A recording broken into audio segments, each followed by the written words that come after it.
चंदन तुल्य संत जब तक धरती में है, ये रात है ना, धरती क्षणभंगुरता नश्वरता, तो जब तक मैं संसार में रहा तब तक रोते रहा। क्यों? बीजक में भी सदगुरु कबीर साहब का एक पद है कि मैं जाना कुल हंस हों ताते किन्हा संग, जो जानत बगबावरा छुअन न देता अंग। मैंने समझा कि तुम हंस हो। हंस मतलब सारग्राही हो। तुम निश्चय ही जो सत्य है उसको समझोगे, जो सत्य है उसको पकड़ोगे, आसार का त्याग करोगे। हंस क्या होता? आसार को छोड़ देता है। तो सदगुरु कबीर साहब कहते हैं कि मैंने समझा कि तू सारग्राही होगा, आसार को त्याग निश्चय ही करेगा। मैं जाना कुल हंसों ताते किन्ना संग, तभी मैं तुझसे अपने निकट आने दिया, तुझसे बहुत उम्मीद बांधी कि निश्चय ही तुम ज्ञान के प्रकाश को अपने में धारण करके उसे दिग्दिगंत तक फैलाओगे, अपने जीवन को सुरभित बनाओगे, अपने को सुगंधित मानव हंस मानव में परिणत करोगे। लेकिन मेरी उम्मीद टूट गई। ताते किन्हा संग, जो जानत बगबावरा। यदि मैं जानता कि तू पागल बगुला है, जो ध्यान लगाकर एक टांग में बैठा हुआ प्रतीत होता है पर उसके भीतर कपट है, वो ऐसा बहाना इसीलिए लिया है कि लोगों को ठग सके, मछलियों को ठग सके, है ना। मैं जानत बगबावरा तो छुअन न देता। यदि मैं जानता कि तू बगुला है तो अपने पास तक भी फटकने नहीं देता। एक होता है कि संत के दरबार में सभी आ रहे हैं, सभी सत्संग सुन रहे हैं, सभी ईमानदारी से भी कह रहे हैं कि मैं नहीं उसे याद कर पाता हूँ, नहीं उसका अनुसरण कर पाता हूँ, और तुम परम भक्त बने, परम भक्त बनकर आसपास डोले, आसपास मंडराए, छला तो और कपट करके बहुत तकलीफ दिया। याद आती है वो कपट वाली बात उनको भी। तभी तो सदगुरु कबीर साहब कहते हैं कि जो जानत बगबावरा, इसमें दर्द है कि नहीं। छुअन न दे तंग, इसमें दर्द है। तो कपट तूने किया, कपट नहीं किया होता तो कोई बात नहीं है, पर कपट से हमें तुम छला। एक तो इसका अर्थ ये है, स्वाभाविक है। चंदन रोया रात भरी मेरा ही तू न कोई, जिसको राख्या पेट में, जिसको अपना बना के रखा, जिसको बहुत प्यार दिया, जिससे कोई दुराव छिपाव नहीं किया, जो था वो हृदय खोल कर दिखलाया, हृदय खोल कर दिया। सो उठी बैरी हो, वो आज बैरी हो गया है,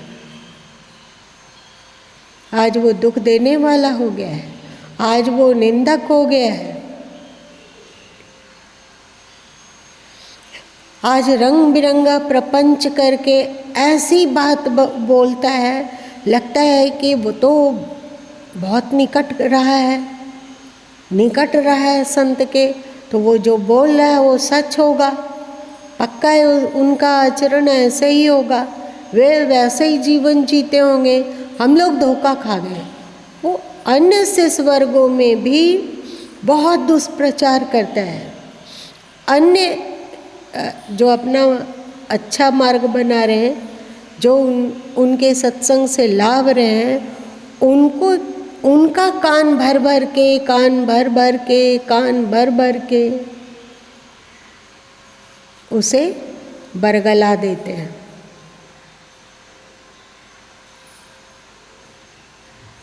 तो वो हितेच्छुक हुआ क्या? इस बात को आप यदि देखिएगा गहराई से, इस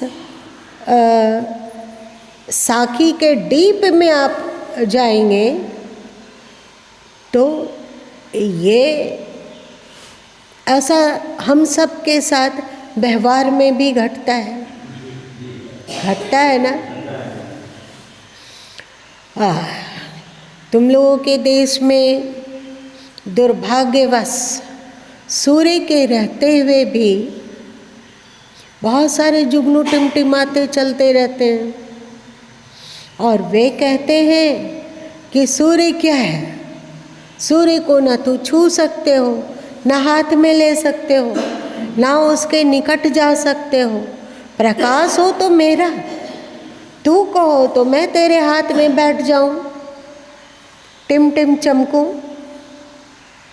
है कि ये जुगनू ऐसी बात बोलते हैं, ऐसा ताना बाना करते हैं कि दुनिया के लोग सूर्य को छोड़कर, सूर्य को देखना छोड़कर जुगनू में मशगूल हो जाते हैं। कारण क्या है? धोखा। अभी तुम लोगों के देश में कितने लोग हैं, है ना? जैसे अभी सनातन धर्म की ही बात चल रही है, तो सनातन धर्म जैसा सूर्य रहते हुए भी आपके देश की मिट्टी के अणु अणु में सनातन धर्म प्रविष्ट है और वो सत्य का उद्घोष कर रहा है। इसमें ऐसे में भी बहुत सारे जुगनू टिमाते हुए, कभी वे कंधे पे बैठ जाते हैं, कभी हाथों में बैठ जाते हैं, कभी तो नाक पे बैठ जाते हैं और कहते हैं मेरी ओर देखो। और बहुत सारे लोग विभ्रमित लोग उन सब की ओर सच में विभ्रम में पैदा होकर सूर्य की ओर देखना छोड़कर जुगनू की ओर देखने लग जाते हैं। ये ऐसे विभ्रमित होने वाले लोग विश्वास कर रहे हैं कि नहीं जुगनू पर भरोसा कर रहे हैं।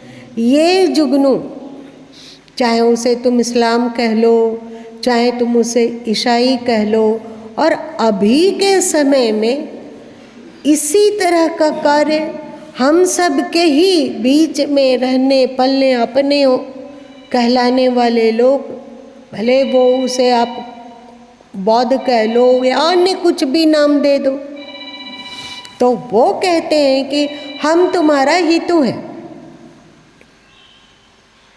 कहते हैं कभी वे वनवासी के पास जाते हैं, आदिवासी लोगों के पास जाते हैं और उनको कहते हैं कि तुम अलग हो, तुम हिंदू नहीं हो, तुम आर्य नहीं हो, तुम यहाँ के मूल निवासी हो।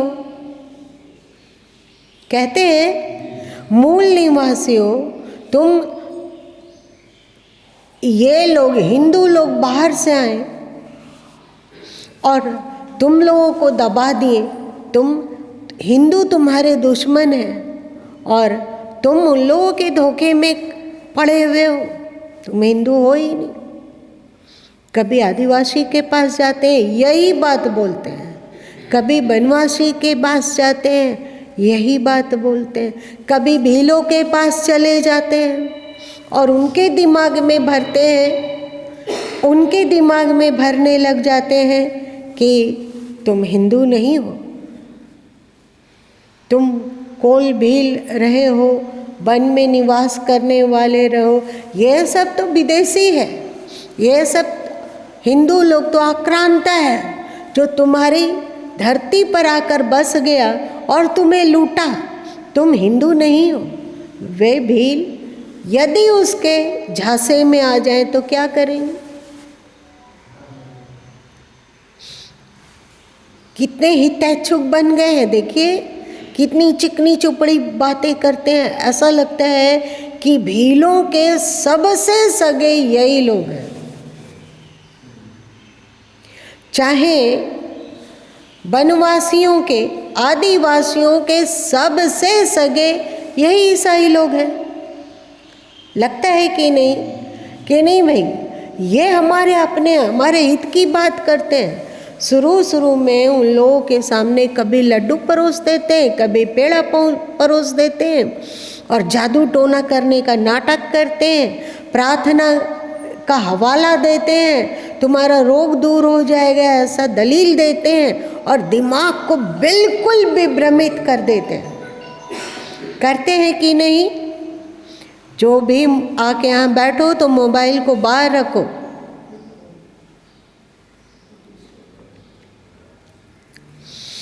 या तो साइलेंट करके रखो उस समय। तो ये लोग, इन लोगों को लगता है कि नहीं हमारा पढ़ने की व्यवस्था कर देंगे या और कुछ और कुछ और कुछ। कितना हितेच्छुक समझते हैं। और क्या होता है? बैरी है ये कि मित्र है? बैरी है। यही दलील आदिवासियों को बरगलाने के लिए देते हैं, यही दलील भीलों को बरगलाने के लिए बोलते हैं, यही दलील बंजारों को भी देते हैं कि तुम तो बंजारा हो, तुम हिंदू नहीं हो, तुम घुमंतू रहे हो, असली बात नहीं जानते हो। ये हिंदू लोग तो विदेशी हैं, तुम यहाँ के मूल निवासी हो। और यदि बंजारा, जो बंजारा उनकी बातों में आ जाते हैं, उनके झांसे में होते हैं, आ जाते हैं, तो अपना अहित करते हैं कि नहीं करते हैं? करते हैं ना। आप दलितों के पास चले जाओ, जो अपने आप को चर्मकार कहता है, जो अपने को पासवान कहता है, जो अपने आप को तुरी कहता है, जो अपने आप को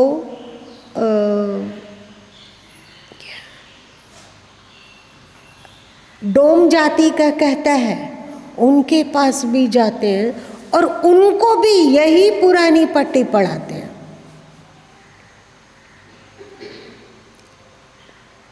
कि तुम यहाँ के मूल निवासी हो। बाकी हिंदू लोग बेवकूफ़ हैं। हिंदू लोग तुम लोगों को बेवकूफ़ बना रहा है, तुम लोग हिंदू हो ही नहीं।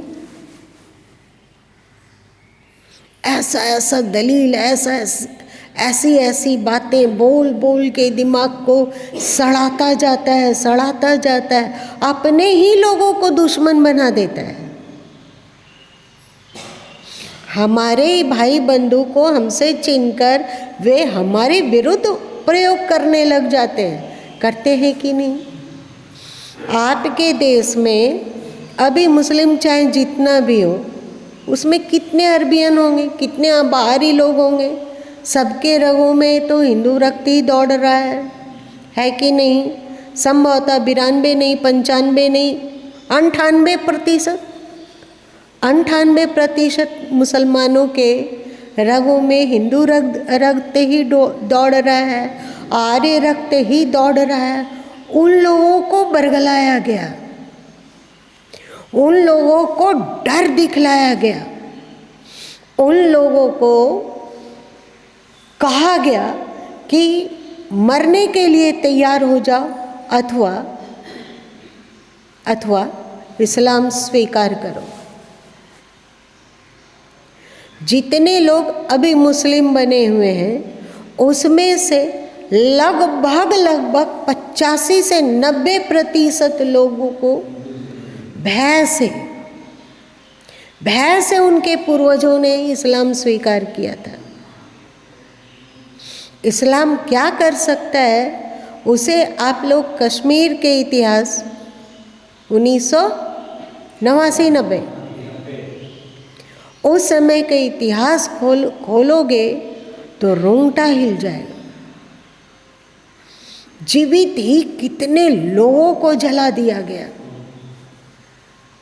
कितने लोगों को नृशंसतापूर्वक काट डाला गया, कितने लोगों का पेट चीर के उसकी आंतें बाहर कर दी गई, कितने लोगों को तड़पा के आंख निकालना, कान निकालना, जीभ काटना, तड़पा के मारा गया, और कितनी बहनों का बलात्कार हुआ, सो कहने का नहीं। किस नाम पर? जन्नत के नाम पर। किस नाम पर? अल्लाह के राज्य में प्रवेश पाने के नाम पर। किस नाम पर? धर्म के नाम पर।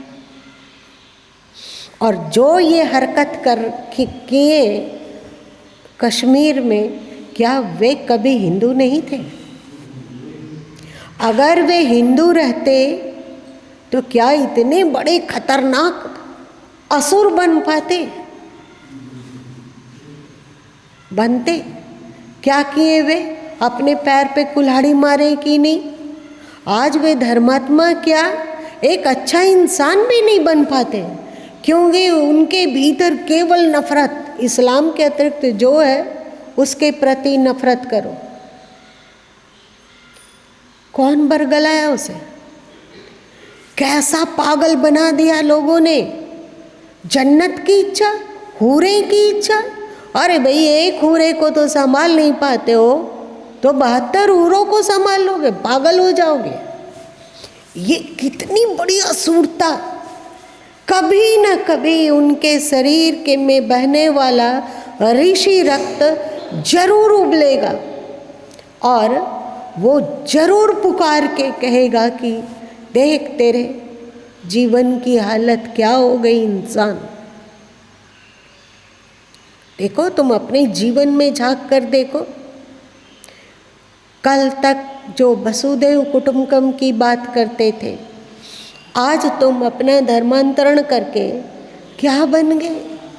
कितने दुष्ट, कितने नफरत से भरे हुए। कल तुम गाय को माता कहते थे, आज तुम गाय की हिंसा करके उसका मांस खाना चाहते हो। क्या हो गया? कल तक तुम दया को धर्म समझते थे, आज क्रूरता को धर्म समझते हो। क्या हो गया तुम्हें? कभी न कभी लोगों के अंदर बहने वाला ऋषि रक्त जरूर उसे पुकारेगा। वे धोखा खाएं कि नहीं खाएं? धोखा खा गए। इसी में से फिर कोई विवेकी होगा जो पुकार कर कहेगा कि ऐ ऋषि बीजों, याद करो अपने को कि तू क्या था और आज क्या बना। कह दो चीख कर कि नहीं चाहिए हमें ऐसा जन्नत, नहीं चाहिए हमें हूरे जो हमें जानवर से भी गया बीता बना देता हो, जो हमें जानवर से भी गया बीता बनने की प्रेरणा देता हो। हमें वो नहीं चाहिए। कल तक मातृवत्सर दारेशु कहते थे जब हिंदू थे तो, कि पराई स्त्रियां माता के समान है। आज कहते हो कि काफिरों की औरतें हमारी अपनी भोग की वस्तु है। हृदय नहीं कलपता है? क्या हो गया? और जब अपने ही भाई बंधुओं की इस दशा को देखोगे तुम निकट से, तो हृदय चिंगाड़ बनेगा। हमारे ही भाई बंधु को हमसे छीनकर, उनको बरगला के, उनको धोखा देकर क्या दिमाग बना दिया देख लो।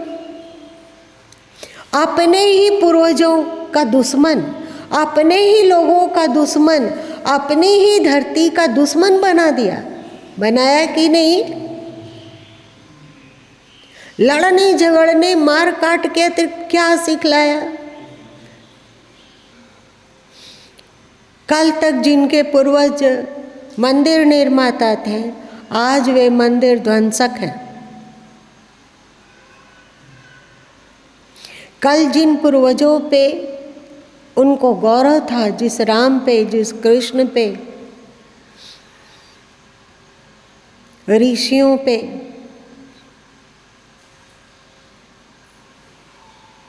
आज उनसे ही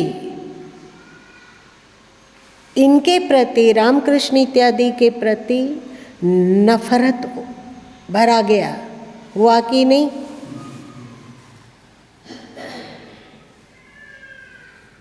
जो भी इनके षड्यंत्र का शिकार होता है,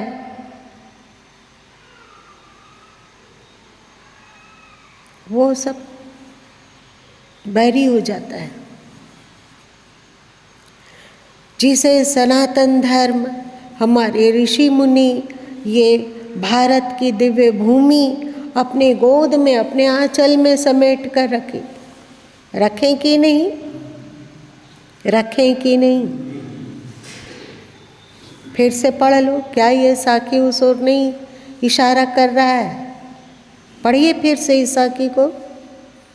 चंदन रोया रात भर, मेरा हित न कोय, जिसको राख्या पेट में, सो फिर बैरी होय। बताओ, इस साखी से वो अर्थ भी ध्वनित नहीं होता है? हमारी भारत भूमि, हमारा सनातन धर्म, हमारे ऋषि मुनि, उन्हें गले से लगा के रखें। अपना अपना अपना, ये हमारे हैं।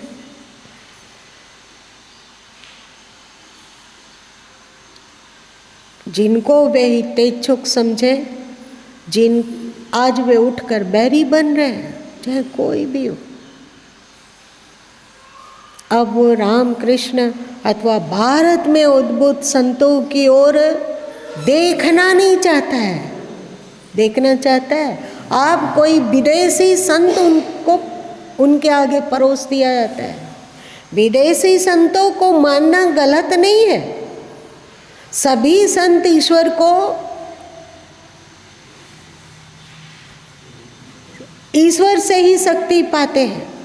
सभी संत उसी ईश्वर की भक्ति करते हैं। विदेशी संतों को सम्मान देना, महान बोलना ये गलत नहीं है, पर अपने संतों को गाली दे देकर किसी बाहरी संत की जय जयकार करना चुल्लू भर पानी में डूब मरने लायक है। आप लोग को क्या लगता है? आप लोगों को क्या लगता है? आप धीरे से क्यों बोल रहे हो? अभी भी मरियल आवाज है।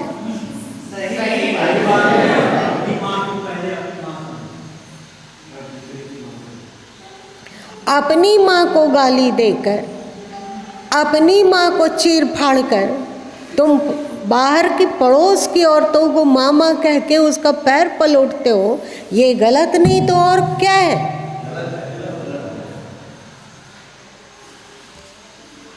चंदन रोया रात भरी, मेरा हितू न कोई, जिसको राख्यो पेट में, सो उठी बैरी हो।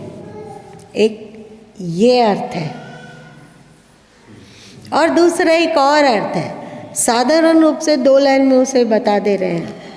चंदन रोया रात भर, मेरा हितू न कोई। चंदन तुल्य हर जीवात्मा, विवेकी जीवात्मा रात भर रोती है। पूरे समय संसार में जब तक वो है तब तक वो रोते ही रहते हैं, मेरा हितू न कोई।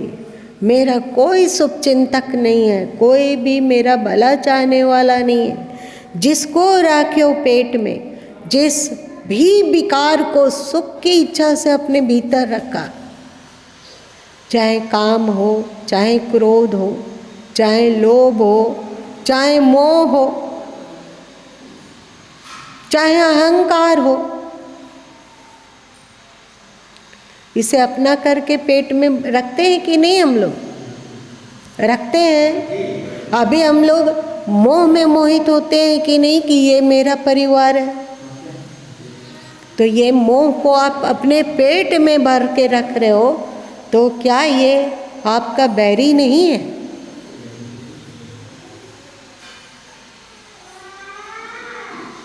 बैरी है या नहीं? ये विकार, ये अज्ञान, ये देहाध्यास, मैं शरीर हूँ, मैं मन हूँ, मैं बुद्धि हूँ, मैं इस जाति का हूँ, मैं उस कुल का हूँ,